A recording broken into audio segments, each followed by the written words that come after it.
Saudações, meus caros! No vídeo de hoje, então, a gente vai dar sequência ao vídeo anterior sobre os povos pré-colombianos, os povos que existiam aqui na América antes da chegada dos europeus. Naquele vídeo, nós falamos sobre os povos que viviam na América Espanhola, ou seja, essas regiões da América que foram colonizadas pelos espanhóis. Hoje nós falaremos sobre os povos que viviam na América Portuguesa, ou seja, os povos aqui do Brasil, os povos que encontraram os portugueses quando eles chegaram aqui em 1500. Esses povos que nós chamamos de forma bem genérica de indígenas. Então, para começar, eu já trouxe essa imagem aqui para a gente ter uma ideia dessa diversidade aqui nesse mapa da quantidade de tribos, de grupos diferentes que existiam aqui no Brasil. Esse mapa aqui não representa as tribos, cada uma das tribos, mas representa o que a gente chama de tronco linguístico. Essa é uma expressão que a gente vai usar bastante aqui no vídeo de hoje, porque esses troncos linguísticos são grupos de tribos que tinham principalmente uma língua em comum, uma origem em comum da sua língua.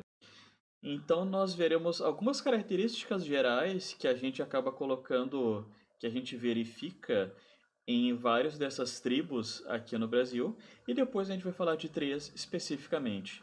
Os Arawakes, basicamente nessa região da Amazônia e aqui um pouco no interior do Mato Grosso, Mato Grosso do Sul. Os Tupis, que são os mais conhecidos, enfim, que são os mais conhecidos porque eles foram os primeiros a ter contato com os portugueses quando eles chegaram, tiveram mais interações com os portugueses, e o grande grupo chamado de Gs, que ficavam no interior logo na sequência dos Tupis, se a gente for pensar no sentido do deslocamento litoral interior que os portugueses fizeram. Então vamos começar com primeiro falando sobre o começo dessa habitação no Brasil, um pouco do que a gente poderia chamar dessa pré-história no Brasil. Então, os indícios dos primeiros povoamentos, dos primeiros Homo sapiens no Brasil, já vão em mais ou menos 10 mil anos atrás. A evidência que nós temos para isso é essa imagem aqui da esquerda, os fósseis ah, do que foi chamado de Luzia. Uma fêmea Homo sapiens que vivia no Brasil foi encontrada na região de Lagoa Santa, em Minas Gerais. Essa é uma das evidências mais antigas que nós temos de povoamento no Brasil, que data de mais ou menos 10, 11 mil anos atrás. Outro elemento que nós utilizamos para analisar essa pré-história no Brasil é o que a gente chama de sambaquis. Sambaquis, que numa tradução bem literal seria monte de conchas, eles evidenciam as habitações e diretamente a forma da alimentação desses grupos que ficavam no litoral do Brasil. Porque essa alimentação era baseada em moluscos e as conchas, resultado dessa alimentação, desses pequenos grupos, acabaram se acumulando ao longo dos milhares de anos e formaram esses montes de conchas que nós encontramos em algumas praias ah, ao longo do litoral brasileiro. Então, depois de algumas pesquisas científicas de datações, algumas escavações arqueológicas nessas regiões de sambaquis, mostraram que os mais antigos datam de 9 mil anos atrás. Ou seja, há 9 mil anos atrás nós já tínhamos a ocupação do litoral brasileiro. E já mostra também uma certa organização em pequenos grupos dessas comunidades. Nós não temos muitas informações sobre os costumes deles, mas pela quantidade de conchas encontradas, alguns fósseis próximos a esses sambaquis, a gente já pode ver que existia uma organização de pequenos núcleos sociais desses grupos que viviam no nosso litoral. E a gente vai ter agricultura no Brasil por volta de 7 mil anos atrás. A gente vai ter em alguns pontos do território brasileiro plantações, cultivos, principalmente de mandioca. Um dos cultivos mais comuns que os mais antigos datam de 7.000 anos atrás, era principalmente da mandioca. Então, algumas características gerais, algumas informações que a gente pode encontrar ao analisar várias dessas tribos diferentes que a gente vai ter no Brasil. Não que todas elas tenham todas essas características, mas quando se fala assim, quando se analisa de forma genérica essas tribos que habitavam o Brasil, esses grupos que habitavam o Brasil nesse momento, a gente vê algumas características em comum na grande maioria delas. Então vamos ver agora quais são essas características. Primeira coisa, o básico, a economia, ou seja, a forma de sustento desses grupos. Em grande parte, caça, pesca, coleta de frutos. E no caso do litoral, a gente vai ter também a questão dos sambaquês com a alimentação dos moluscos, que vai levar a esse acúmulo de conchas. Em alguns casos específicos, a gente vai ter agricultura. A agricultura, no caso dessas tribos que vão cultivar algumas plantas, ela não descarta, ela não elimina a caça, a pesca e a coleta. Então, algumas tribos, alguns grupos, como os tupis e ogês, vão ser basicamente caçadores-coletores, ou seja, vão caçar, vão pescar quando estão próximos a rios e vão coletar frutos na natureza.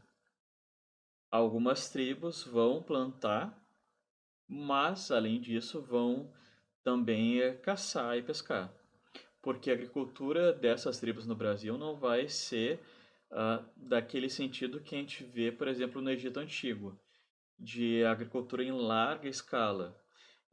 Vai ser um cultivo para complementar essa alimentação. Esses grupos que vão plantar, então, geralmente eles vão seguir essa linha seminômade. Vão ficar em algum lugar específico, vão ficar mais tempo do que um nômade ali naquela região, mas eventualmente vão mudar de espaço. Outra característica importante, essas tribos no Brasil elas não conheciam a ideia de propriedade privada. Ou seja, tudo que se tem é do coletivo, é da aldeia. Não se tem uma ideia de, essa terra aqui é da nossa aldeia, a gente vai dividir para que cada um plante no seu espaço.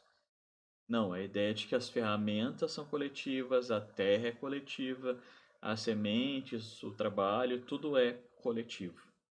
A organização básica dessas sociedades vai ser em aldeias. Então são esses pequenos agrupamentos e nesse sentido eles vão variar um pouco de aldeia para aldeia, de tribo para tribo, mas quais são as características gerais? Essas aldeias então elas vão ser formadas por essas malocas, que é o nome dessas habitações coletivas, que vão ser feitas geralmente de madeira e palha. Aqui nessa imagem a gente tem vários modelos diferentes de malocas, mas a ideia é justamente como não há propriedade privada, núcleos familiares às vezes diferentes podem viver dentro da mesma maloca. Não se tem a ideia nem de casas de cada um. Então é comum ver tribos que vão ter ali suas 4, 7 malocas espalhadas pela aldeia. Toda a aldeia é pensada coletivamente. Essas malocas justamente elas são distribuídas na volta de um pátio para essas atividades coletivas. O formato, a distribuição dessas malocas para a formação dessa aldeia vai variar de tribo para tribo. Em alguns casos a gente vai ter duas linhas de malocas, às vezes elas vão estar no formato de uma ferradura, às vezes elas estarão num círculo, mas sempre na volta de um pátio para as atividades coletivas.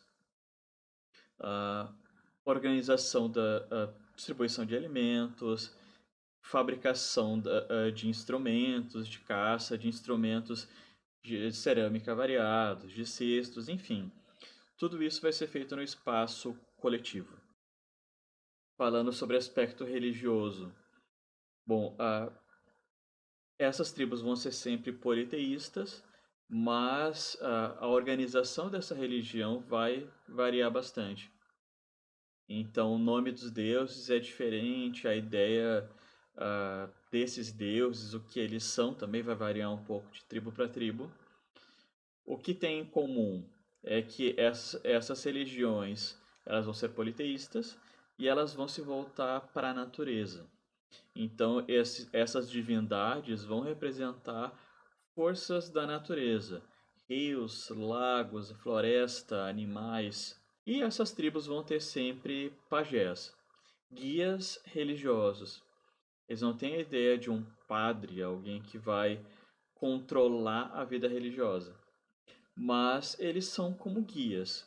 Eles vão orientar cerimônias religiosas, eles vão ter um papel de conselheiros, às vezes, dependendo da tribo, e eles vão ser conhecedores, eles vão acumular conhecimento relacionado principalmente ao que a gente poderia chamar de medicina.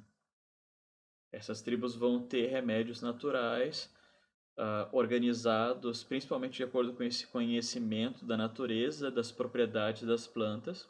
Uma das características em comum entre essas tribos também é a questão da ausência da escrita. O conhecimento ele é transmitido de geração em geração, ele é transmitido dos mais velhos para os mais novos oralmente. Então, quem acaba concentrando esse conhecimento religioso, esse conhecimento às vezes da história da tribo e principalmente esse conhecimento prático medicinal são os pajés. E por último, a questão da organização do trabalho. Então todas essas tribos vão ter divisões de tarefa que vão ser relacionadas ao sexo. Homens fazem uma coisa, mulheres fazem outra. E pela idade. Os mais velhos vão fazer tal coisa, os mais novos vão fazer tal coisa. Então essas são as características gerais. Assim que a maioria, sempre vai ter alguma exceção, mas a maioria das tribos no Brasil vão ter essas características. Bom, falando agora especificamente sobre algumas desses grandes grupos linguísticos, dessas grandes, digamos assim, famílias de tribos. Primeira, essa Maruaque, que fica espalhada principalmente na bacia amazônica. A origem desse grupo está ligada a outros grupos que viviam no noroeste da América do Sul, principalmente ali da Venezuela.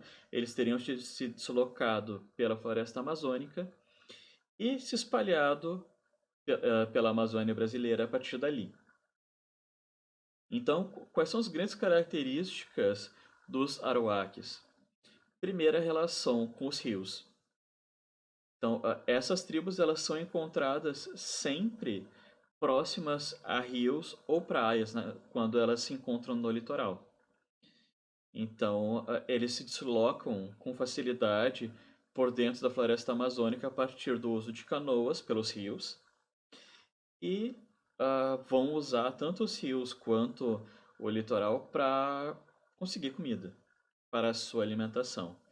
Então, os rios, fonte de peixes, uma fonte de proteína essencial para eles ali.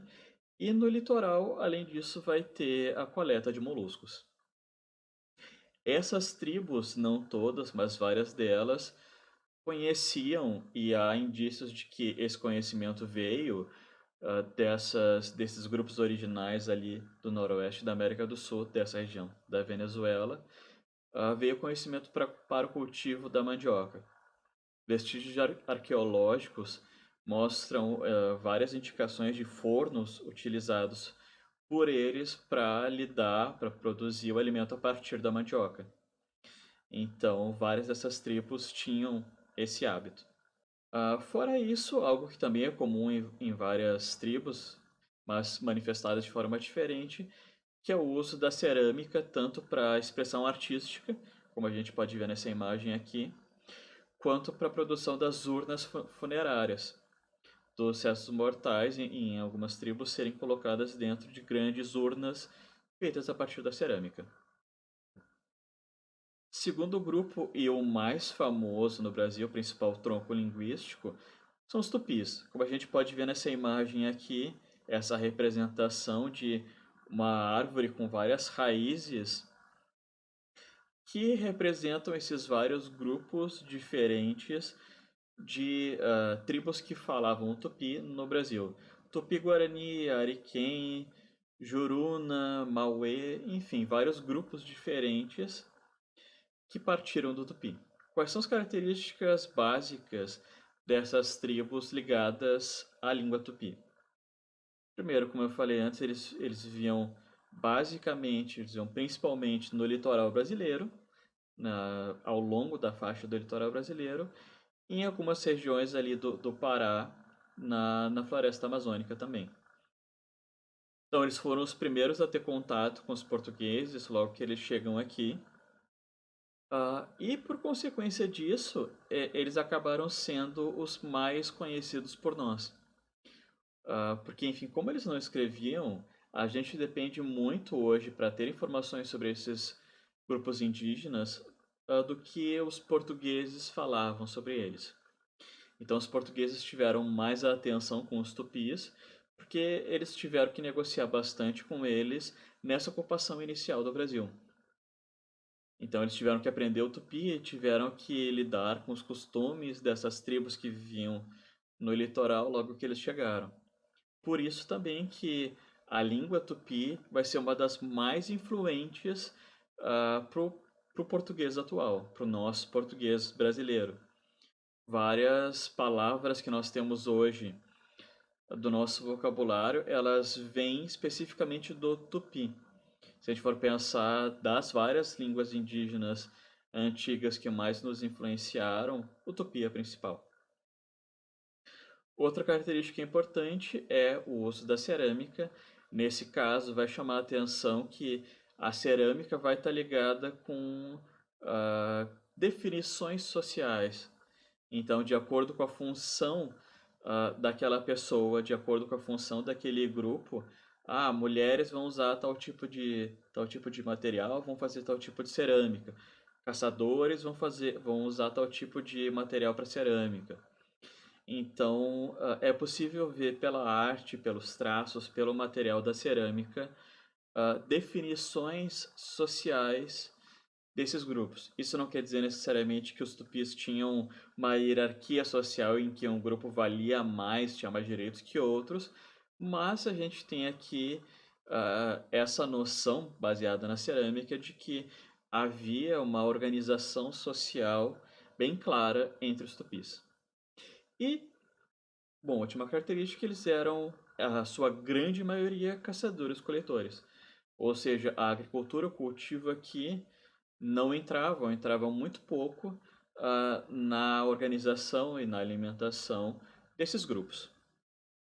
E por último, como fica mais claro aqui nesse mapa separado, os Gs.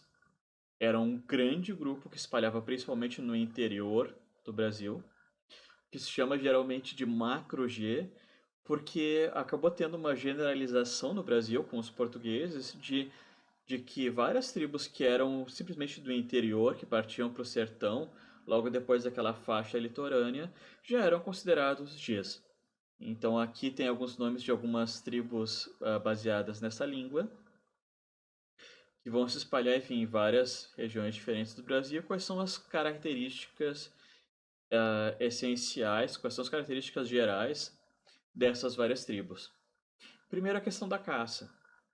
Talvez mais importante até do que para os tupis, os Gs se espalham bastante para o interior, muito ligadas à movimentação da caça.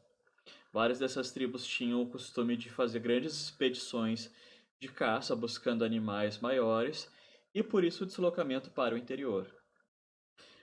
Esses acampamentos geralmente vão ser próximos a fontes de água, córregos e rios, tanto para a questão de complementação da alimentação, mas pela facilidade que é ter fontes de água próximas ao teu acampamento. E assim como os tupis, eles também viviam basicamente da caça e da coleta, que falando em especial, destacando para os Gs o caso da coleta de raízes. Não que os tupis não fizessem, mas com as tribos Gs geralmente essa questão das raízes é destacada. Então o objetivo desse vídeo foi só trazer esse conhecimento geral dessas características, enfim, genéricas, e também mostrar um pouco dessa diversidade, que olha, essas tribos elas são diferentes.